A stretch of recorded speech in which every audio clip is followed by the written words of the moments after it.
You're watching Bolton & Co here on Sky News. Now, Sir Howard Davies' resignation from his position as the head of the London School of Economics put the spotlight on universities accepting funding from undemocratic regimes.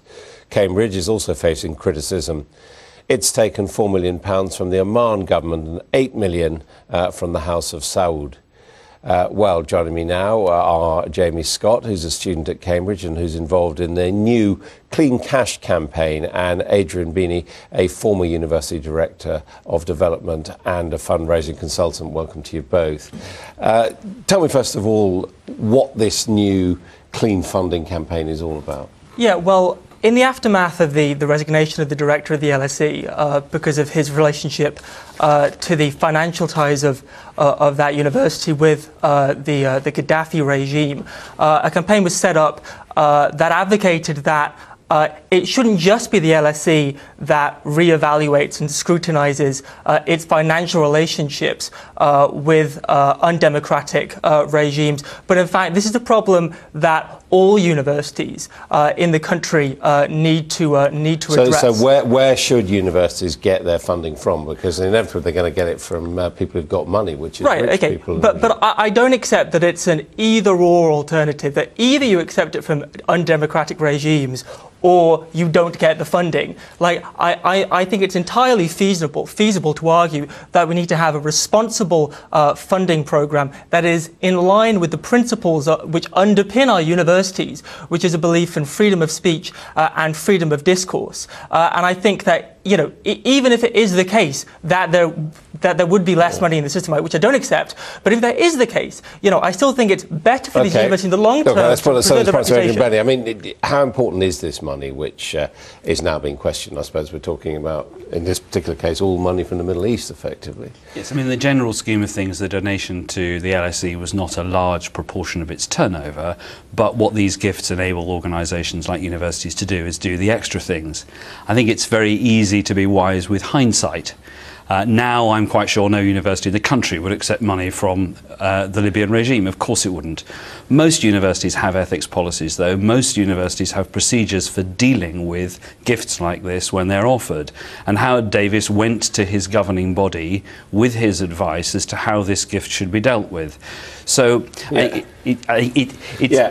I mean, it wasn't just taking money, though, was it? It's also having academic ties, providing advice to these regimes. And some people might say if you don't do that, then you're basically participating in a boycott, and that's bad. Well, I think it's difficult. At what stage do you say the freedoms that we stand for are so pure that we mustn't engage with people who don't share the same views with us? Or do we engage with these people? You know, we talked with the terrorists in Northern Ireland, and there is now peace in Northern Ireland. That one worked out. This one clearly didn't. Well, I mean, Adrian talks about, you know, with the benefit of hindsight, we wouldn't have, you know, no one would have accepted money from the Libyan government. But we didn't need hindsight. I mean, we know that this government is undemocratic. Well, hang on, wait a minute. You know, I, as a journalist, went to Libya twice with Tony Blair.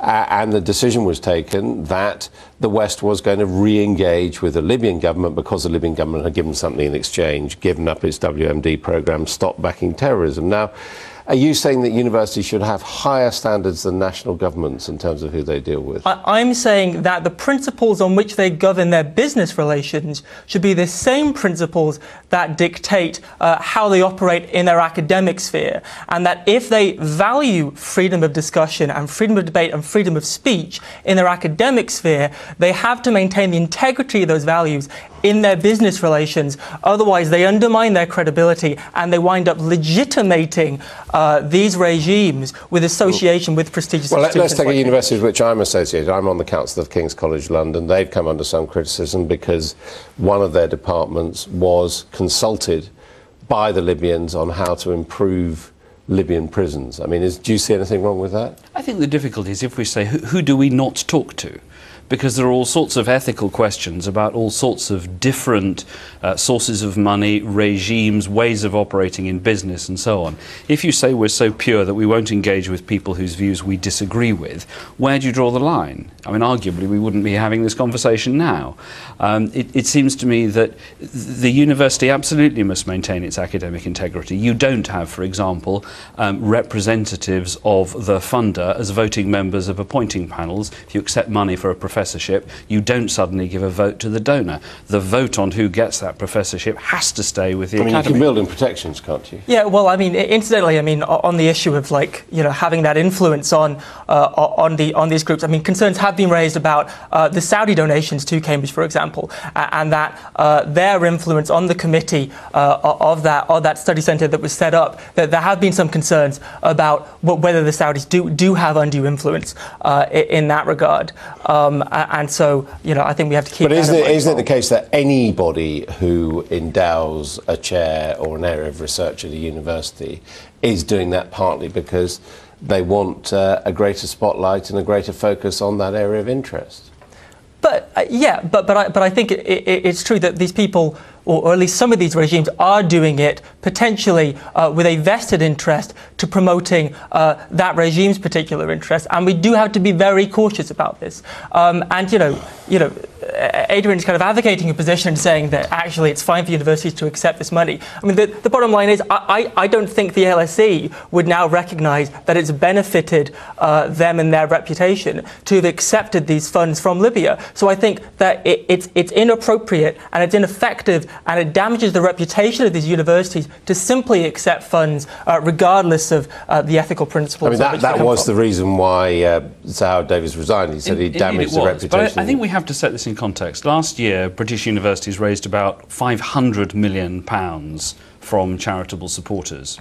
This is a gift of £1.5 million we're talking about. Yes, there are gifts from countries in the Middle East whose politics we disagree with and whose human rights records we disagree with. But for me, there's two things here. One is proportionality.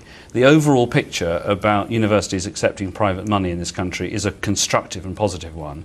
And the second thing is this question of engagement with those whose views we disagree with. But do you think we are now waking up to that perhaps we were a little bit greedy and a little bit lacked a certain amount of principle in the sort of money which we've taken over the last couple of decades? I think we have to set this in the context, as you were saying, of being in Libya with Tony Blair and others seeking rapprochement with Libya.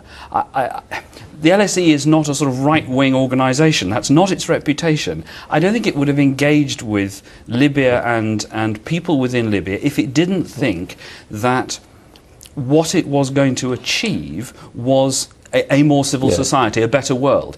Maybe it was naive, and as I say, that's why I think it's easy to say this with hindsight. Jamie, would a better code of conduct satisfy you, or do you actually want money given back? Well, I'm not too sure what I'd advocate. I don't have a specific opinion on, you know, what we should do with funds we've already obtained, because that's allocated, and I think that would be rather too complicated. But I do think that the universities should consider signing up to the Clean Cash Pledge, which will affect their future activities to ensure that they do have this ethical framework that means that they aren't taking money from these despotic regimes that affects their reputation and legitimates these governments. We'll leave it there. Thank you both very much indeed.